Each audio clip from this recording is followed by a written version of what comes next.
আসসালামু আলাইকুম রহমতুল্লাহ। প্রিয় শিক্ষার্থী বন্ধুরা, ইজি অ্যাকাউন্টিংয়ের আজকের ক্লাসে তোমাদের স্বাগতম। আজকে আমরা বিবিএ অনার্স ফার্স্ট ইয়ার এবং বিবিএ ফোর্থ ইয়ারের একটি common chapter bank reconciliation statement নিয়ে আলোচনা করব। বিবিএ অনার্স ফার্স্ট ইয়ারে এটি প্রিন্সিপালস অফ অ্যাকাউন্টিং বইয়ের একটি চ্যাপ্টার এবং বিবিএ অনার্স ফোর্থ ইয়ারের অ্যাডভান্স অ্যাকাউন্টিং 2 এর একটি চ্যাপ্টার। বিবিএ অনার্স ফোর্থ ইয়ারে এটি এনজিও অ্যাকাউন্টিং ফর এনজিও ফার্মের যে অঙ্কটা আছে সেখানে আমাদের এই চ্যাপ্টারটা নিয়ে আলোচনা আছে। তো আজকে মূলত আমরা যেই ম্যাথটা আলোচনা করব সেই ম্যাথটা ন্যাশনাল ইউনিভার্সিটিতে বিবিএ অনার্স ফার্স্ট ইয়ারে 2018 সালে আসছিল। তো এই ম্যাথটি এবার বিবিএ অনার্স ফার্স্ট ইয়ারের জন্য খুবই গুরুত্বপূর্ণ। তাই চলো আমরা আমাদের ক্লাসটি শুরু করি। ক্লাসটি শুরু করার আগে একটি কথা বলে নিই, তোমরা যারা এখনও আমার চ্যানেলটি সাবস্ক্রাইব করোনি তারা অবশ্যই সাবস্ক্রাইব করবা এবং যারা অলরেডি সাবস্ক্রাইব করেছো তাদেরকে অভিনন্দন। এবং এর সাথে আমার ফেসবুক পেজ ইজি অ্যাকাউন্টিংয়ে তোমরা অবশ্যই লাইক দিবা এবং আমাদের কন্টেন্টগুলো তোমরা শেয়ার করবা, সবাইকে এখান থেকে উপকৃত হওয়ার সুযোগ করে দিবা আশা করি। তো চলো আমরা আমাদের ক্লাসটি শুরু করি। আমরা যে ম্যাথটা আজকে সমাধান করব সেই ম্যাথটা আমরা স্ক্রিনে দেখতে পাচ্ছি। ইজি ক্লাস H1-2018 অর্থাৎ 2018 সালে এই ম্যাথটি আসছিল। এখানে বলা আছে the cashbook of Yunus Ali limited. Yunus Ali লিমিটেডের ক্যাশবুক অন 13 জুন 30 জুন তারিখে 2016 showed a balance of টাকা 3700, অর্থাৎ ইনুস আলীর ক্যাশ বুকে ব্যালেন্স দেখাচ্ছে 3700 টাকা। অ্যান্ড অন দ্য ডেট এই দিন অ্যাজ পার ব্যাঙ্ক স্টেটমেন্ট দেখাচ্ছে 6000 টাকা। অর্থাৎ ইনুস আলী তার নিজের ব্যবসায়ী যে ক্যাশ বুকটা মেনটেন করে সেখানে ব্যাংকের জমা দেখাচ্ছে 3700 টাকা এবং ব্যাংক স্টেটমেন্ট যে আনছে ব্যাংকে বলতেছে যে ইনুস আলী জমা আছে 6000 টাকা।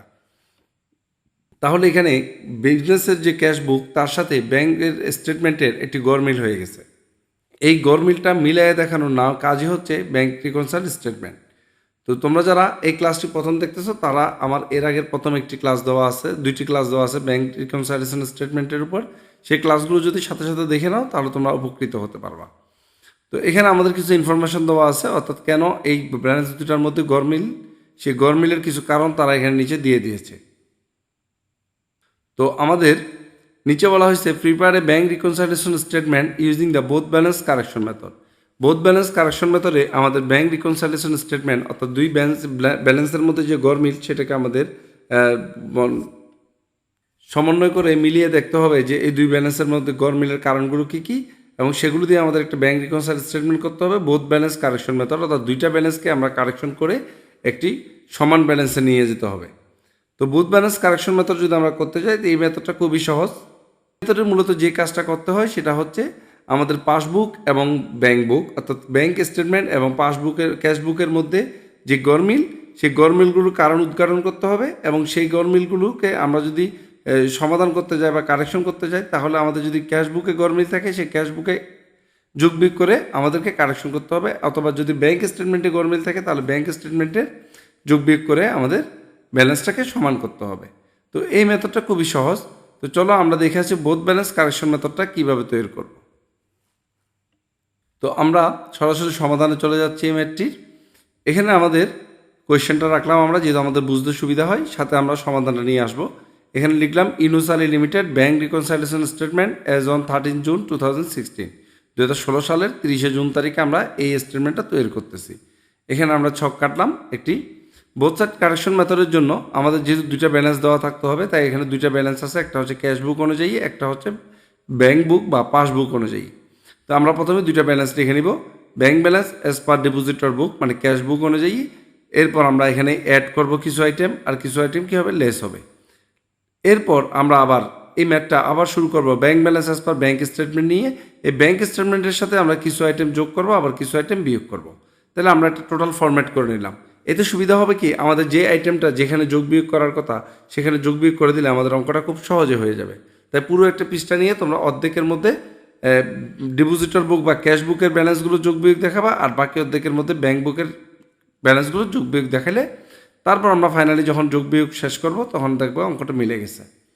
তো এইভাবে আমরা লিখে নিয়েছি। এখন আমি দেখাবো যে কোন আইটেমটা বা কোন লেনদেনটা কোথায় ইফেক্ট করবে সেটা একটু দেখব। তো আমরা আগেই বলে নিয়েছি বোথ সাইড কারেকশন মেথড মানে হচ্ছে যেখানে আমাদের সমস্যা সেখানে আমরা কারেকশন করে দিলেই আমাদের দুই পাশটা মিলে যাবে। যেমন আমরা যদি ডিপোজিটর বুকে যদি সমস্যা থাকে তো ডিপোজিটর বুকে আমরা কারেকশন করে দিব, আর যদি ব্যাংক স্টেটমেন্ট বা পাসবুকে সমস্যা থাকে তাহলে আমরা পাসবুকে সমাধান করে দেব বা সমন্বয় করে দেব। তো এখন দেখি আমরা প্রথমে লেনদেনগুলো। Cheque deposited for collection but not collected by bank. আমরা একটা চেক জমা দিয়েছি ব্যাংকে কালেকশন করার জন্য, কিন্তু ব্যাংক এখনও এটা কালেকশন করতে পারেনি। তার মানে ব্যাংক যে কোনো দিন এটা কালেকশন করে নিবে। তো যেহেতু ব্যাংক এটাকে কালেকশন করতে দিবে, এটা যেহেতু প্রত্যাখ্যাত হয় নাই, তাহলে এটা অবশ্যই ব্যাংক যে কোনো দিন কালেকশন করে এটা ব্যাংকের অ্যামাউন্টের সাথে যোগ করে দিবে। তাই আমরা এই লেনদেনটাকে কী করতে পারি, এই লেনদেনটাকে আমরা যদি ব্যাংকের সাথে যোগ করে দিই তাহলে সমস্যার সমাধান হয়ে যায়। কারণ ব্যাংক আজ না হোক কাল হোক সেটা আমাদেরকে কী করবে, অবশ্যই কালেকশন করবে। তার মানে তখন ব্যাংকের টাকাটা বেড়ে যাবে। তাই এটা আমরা এখন ব্যাংকের সাথে যোগ করে দেব। আমরা এখানে দিয়েছি 1 নম্বরে cheque deposited but not collected 1529 টাকা, সেটা আমরা ব্যাংক বুকের সাথে বা ব্যাংক স্টেটমেন্টের সাথে যোগ করে দিলাম। যেহেতু এটা ব্যাংক যে কোনো সময় কালেক্ট করবে, ব্যাংকের টাকা বাড়বে, তাই এটা আমরা ব্যাংকের সাথে যোগ করে দিয়েছি। তো আশা করি এই লেনদেনটা তোমরা বুঝতে পারছো। এরপর আমরা 2 নম্বরে দেখব cheque issued was not presented for encashment of 2500। এটার অর্থ হচ্ছে আমরা একটা চেক দিয়েছি একটা পাওনাদারকে বা আমাদের একটা পার্টিকে আমরা চেক দিয়েছি, কিন্তু সেই চেকটির টাকাটা এখনও সে ব্যাংক থেকে তোলেনি, অর্থাৎ ব্যাংক থেকে এই টাকাটা এখনও ক্যাশ করেনি। তার মানে কি, সে যেহেতু চেকটা নিয়েছে তাহলে অবশ্যই আজ হোক কাল হোক সেই টাকাটা অবশ্যই তুলে নিবে। তার মানে ব্যাংক থেকে এই টাকাটা কমে যাবে। তাই আমরা এটা ব্যাংক স্টেটমেন্ট থেকে এই লেনদেনটা বাদ দিয়ে দিব, যে cheque issued but not presented 2500 টাকা, এটা আমরা ব্যাংক স্টেটমেন্ট থেকে বাদ দিয়ে দিব, কারণ যে কোনো মুহূর্তে সে ব্যাংক থেকে এই টাকাটা তুলে নিতে পারে। 3 নম্বরে ব্যাংক চার্জ টাকা 35 not enter in cash book. Bank যে কোনো সময় আমাদের কাছ থেকে 35 টাকা ব্যাংক চার্জ কেটেছে, কিন্তু আমরা ক্যাশ বুকে এটা এখনও এন্ট্রি করে নিই বা ক্যাশ বুকে দেখাইনি। তার মানে ব্যাংক থেকে তো টাকা কমে গেছে, ক্যাশ বুক টাকাটা এখনও কমায়নি। তার মানে ক্যাশ বুকে যদি আমরা টাকাটা কমাই দিই তাহলে আমাদের ঝামেলাটা শেষ হয়ে গেল। তা আমরা এই লেনদেনটা, এই 35 টাকার লেনদেনটা ক্যাশ বুকে মাইনাস করে দেবো। আমরা ক্যাশ বুকে মাইনাস করবো bank charge not enter into cash বুক 35 টাকা, এটা আমরা ক্যাশ বুকে মাইনাস করে দিলে আমাদের সমস্যাটা সমাধান হয়ে গেল। 4 নম্বরে বলছে এ চেক ইস্যুড ফর টাকা 184 on account of advertising expense but not presented at bank. আমরা একটা অ্যাডভার্টাইজিং ফার্মকে অ্যাডভার্টাইজিং না বাবদ বা বিজ্ঞাপন বাবদ কিছু চেক দিয়েছি, সেই চেকটা এখনও সে ব্যাংকে প্রেজেন্ট করেনি। তার মানে ব্যাংক থেকে টাকাটা এখনও তোলেনি। তো এটা কী হতে পারে, এটা ব্যাংক থেকে যে কোনো সময় টাকাটা তুলে ফেলতে পারে। তার মানে ব্যাংকের টাকা কমে যাবে এই টাকাটা যখন তুলবে।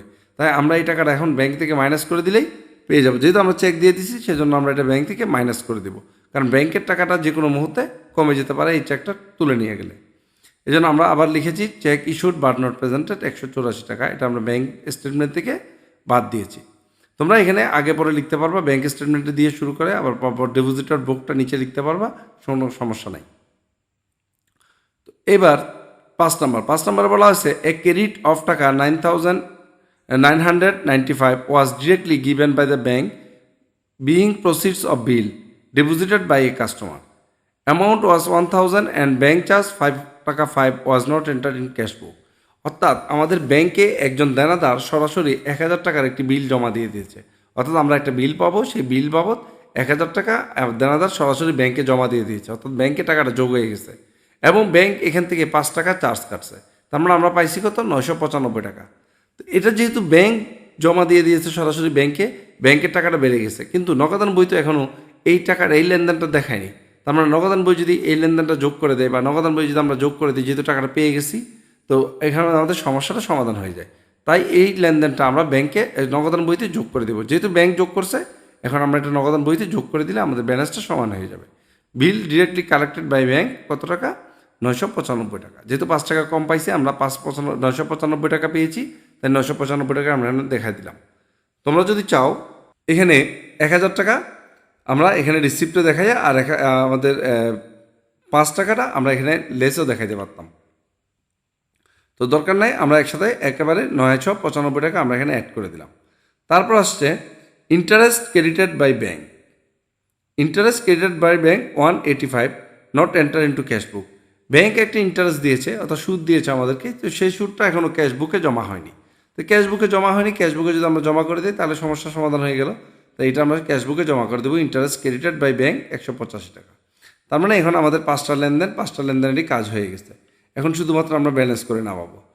তো এখানে আমরা দেখতে পাচ্ছি দুইটা যোগের অ্যাডের আইটেম আছে, দুইটা যোগের আইটেম। এই দুইটা আইটেম যোগ করে দিলে এখানে আমাদের 3700 টাকার সাথে যোগ হলে 4885 টাকা আসে। এখানে আমাদের বিয়োগের আইটেম পাইছি একটা, এই একটা আইটেমে আমরা এখানে বিয়োগ করে দিব, তাহলে আমাদের ব্যালেন্স থাকে 4845 টাকা। তার মানে আমাদের ডিপোজিটর বুক অনুযায়ী আমাদের ব্যালেন্স পাওয়ার কথা 4845 টাকা।